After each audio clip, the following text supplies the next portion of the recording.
So I've always wanted to play piano and do spoken word, and I've never tried to do it. And I was still writing this last night, so this is some incredibly new shit. Very much.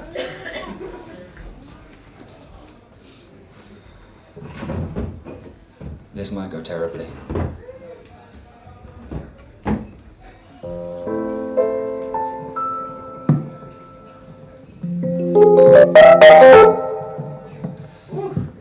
Okay. A lot of people have spoken about their phones and about social media and about the effect that that has on our lives, and I don't think this is finished, and I'm sorry about that.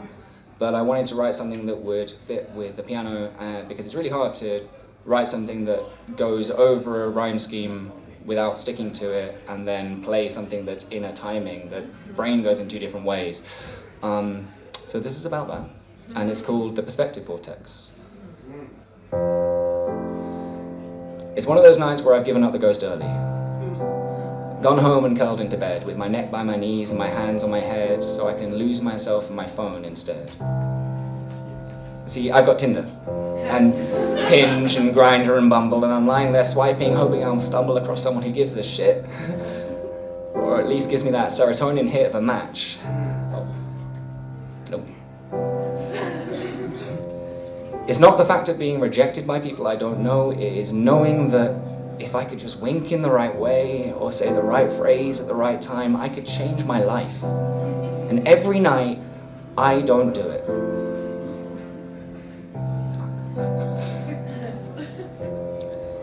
And so I switched to Facebook. I started writing this a long time ago, that was a really good reference then. Away from the fray of looking for lovers, I smother myself instead in the comfort of cover stories and echo chamber news. Old parties, lost names, half-lit parties, Polaroid fame.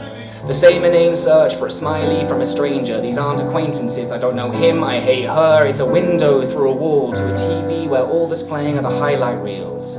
Twilight stills, friends that seem happy, like actually overjoyed just to be on a beach, and we compare ourselves to these fleeting snapshots of lives that are only ever Polaroids, but I forget that.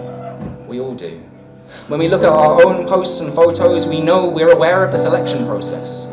We know that these snaps are the best of the best that we pick carefully to paint our own picture of perfection, and that really our life is us struggling to take a shit in the morning, all the while poring over the pictures posted by some fucking prick who couldn't give one. And if I could give up one thing in my life, it would be that. Why can't I poop on my own? Only the owners of Instagram know that. Instead, we get lost in the overload of so many picked and perfect moments, we lose our sense and think that we're sown a truth. And so we waste hours in our own self-sculpture.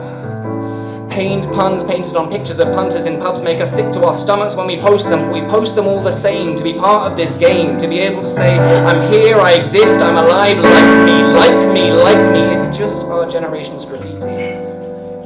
When you see Mike 2016 scrawled on the wall of the Hoily Toilet, you know that Mike, whoever he was. And I don't know why he was shitting with a pen, but maybe it's because he had bad signal then. All that said, I'm no better in bed letting jealousy get the better of me and go to my head, and so I leave my meta friends and take to Twitter instead, where shit is amazing. It's this fake profound focus group found limited character bound ramblings of celebrities. It stopped being that in 2011. See, now it's mainly marketing materials, fake profiles of fake people positioning themselves as one thing or another. You buy followers to grow followers and post nonsense to be read by no one.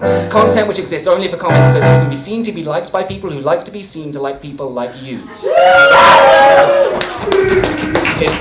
It's overwhelming when you think of Facebook and Twitter and TikTok and Pinterest and Snapchat and Tinder and Bumble and LinkedIn and WhatsApp and WeChat and Tumblr and Instagram and Meetup and YouTube and Quora and RedTube and PinkTube for all you knew and Vine and Foursquare and MySpace and Reddit and 4chan and even fucking Skype.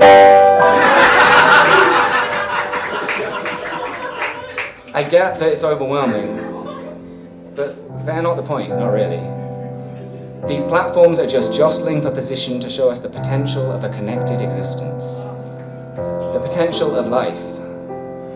And that's why it's depressing, I think. It's not that we've been rejected, although that sucks, or that we believe in anyone else's nips and tucks of their life that they put up. It's that in the face of it all the things that we could have been doing instead of just scrolling, we're so small.